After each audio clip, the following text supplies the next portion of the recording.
처음 공개하는 소식인데요. 그간 민희진 법률 대리인을 맡았던 법무법인 세종이 민희진 소송에서 모두 사임한 것으로 드러났습니다.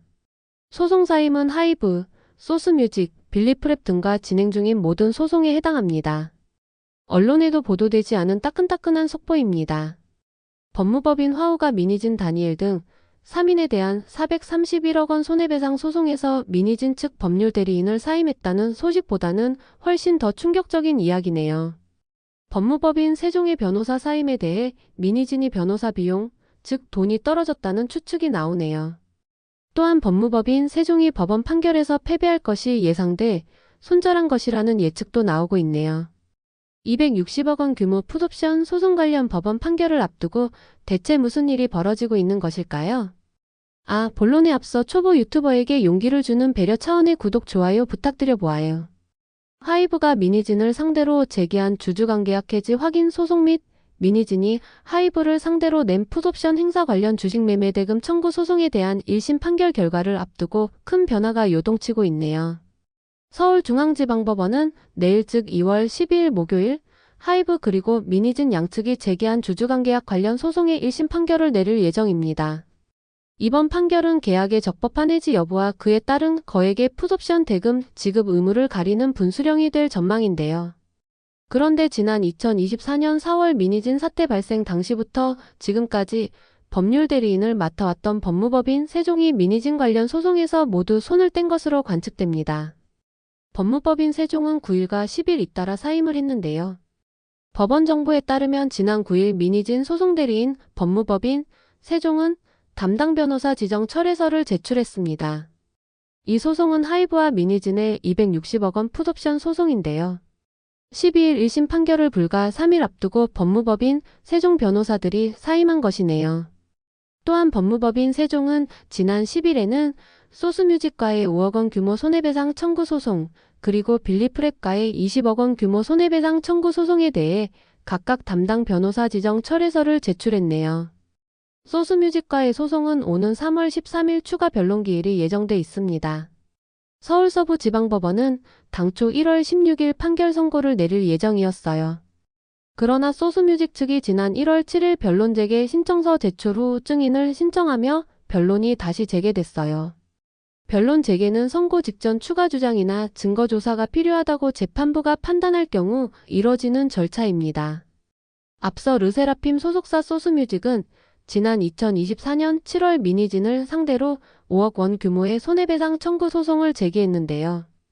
핵심 쟁점은 민희진이 지난 2024년 4월 진행한 기자회견에서 뉴진스 멤버들을 직접 캐스팅했고 하이브가 최초 걸그룹 데뷔 약속을 일방적으로 깼다고 주장한 데서 비롯됐어요. 소스뮤직은 소스뮤직과 소속 아티스트들의 명예가 훼손됐다고 주장하며 소송을 제기했어요. 아울러 아일리 소속사 빌리프랩과의 20억 원 규모 손해배상 소송은 오는 3월 27일 변론기일이 예정돼 있어요. 민희진은 2024년 4월 긴급 기자회견을 열어 아일릿의 뉴진스 표절 의혹을 문제 삼았더니 하이브의 감사가 시작됐다고 주장했어요. 그러자 빌리프랩은 민희진을 명예훼손으로 고소하는 동시에 민희진을 상대로 20억 원 규모의 손해배상 소송을 제기했습니다. 이 밖에도 법무법인 세종이 민희진과의 모든 소송을 사임했다면 민희진과 어두어전 여직원과 진행 중인 직장 내 괴롭힘 관련 1억 원 손해배상 소송에서도 사임했을 것으로 예상되네요. 그렇다면 법무법인 세종은 왜 민희진의 법률 대리인을 사임한 것일까요? 가장 큰 이유는 민희진이 변호사 비용을 댈 여력이 없다는 예상이 나옵니다. 민희진은 2024년부터 하이브 등과 여러 개 소송을 벌이면서 아파트를 처분해야 할 정도로 돈이 말랐다는 분석입니다. 민희진은 2024년 9월 29일 이태원 현대카드구역 일대에서 열린 2024 현대카드 다빈치 모텔 행사에서 지금까지 소송비가 23억이 나왔다.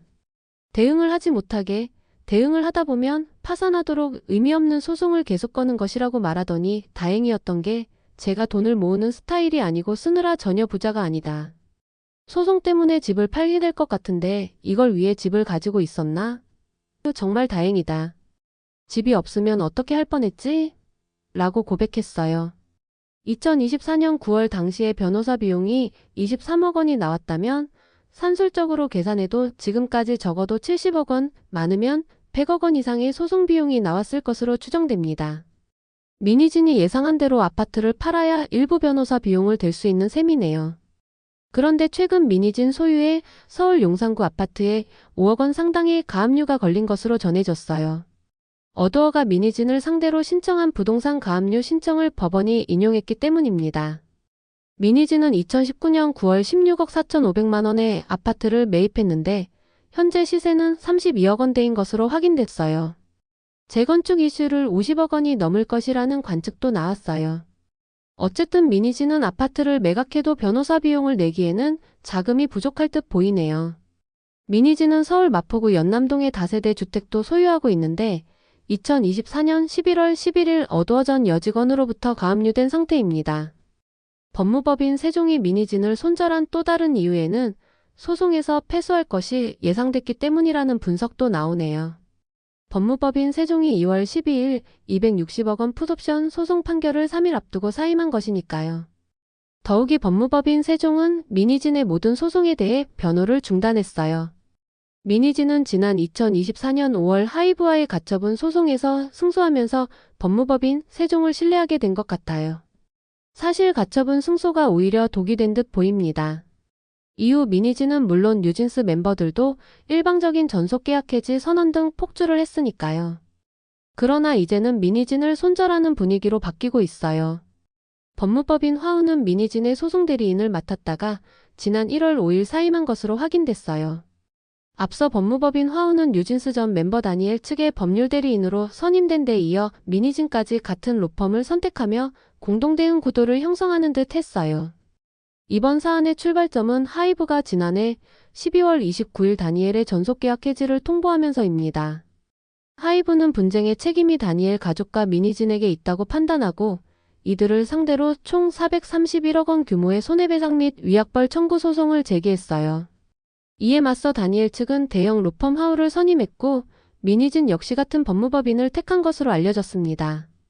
법무법인 화우는 어두어가 제기한 신우석 감독의 돌고래 유괴단에 대한 11억 원 손해배상 소송에서 신우석 측 변호를 맡고 있는 곳이기도 합니다. 그러나 이후 상황은 달라졌어요. 다니엘이 법무법인 정박 소속 정종채 변호사 등을 추가 선임하는 과정에서 법무법인 화우는 민희진에 대한 소송 대리인 사임서를 제출했습니다. 정종채 변호사는 2024년 이후 줄곧 민희진을 강하게 비판하던 사람이라는 점에서 다니엘 측이 민희진을 손절했다는 분석도 나왔어요. 그런데 민희진 측은 다른 입장을 내놓고 있어요. 민희진 측 관계자는 법무법인 화우를 소송 대리인으로 선임한 적이 없으며 오히려 일방적인 선임 문제로 화우 측에서 사과를 받았다는 취지로 반박했어요. 현재 민희진은 431억 원 소송에 대해 중소 로펌인 법무법인 지암의 김선웅 변호사를 새 대리인으로 선임했어요. 과거 화려한 법무법인 세종변호인단에 비해 초라해 보이긴 하네요. 김선웅 변호사는 최근 템퍼링은 해인 큰아빠와 다보링크 박정규 회장이 벌인 사기극이라면서 민희진은 피해자라고 주장하는 기자회견을 열기도 했어요. 법정에서 주장하면 되는 이야기를 기자회견을 연 것에 대해 민희진이 다급하다는 반응이 많아요. 민희진은 최근 자신이 세운 기획사 OK 레코즈를 통해 새로운 보이그룹 모집에 들어가는 등 변화를 모색하고 있어요. 최후의 발악이라는 대중의 시선도 보이네요. 아무튼 민희진에게는 운명이 걸린 260억 원 풋옵션 판결이 12일 바로 내일 내려집니다. 법무법인 세종이 손절한 것이라면 결과는 민희진 패소인가요? 여러분들의 생각은 댓글로 부탁해요. 구독, 좋아요는 소중한 배려입니다. 감사합니다.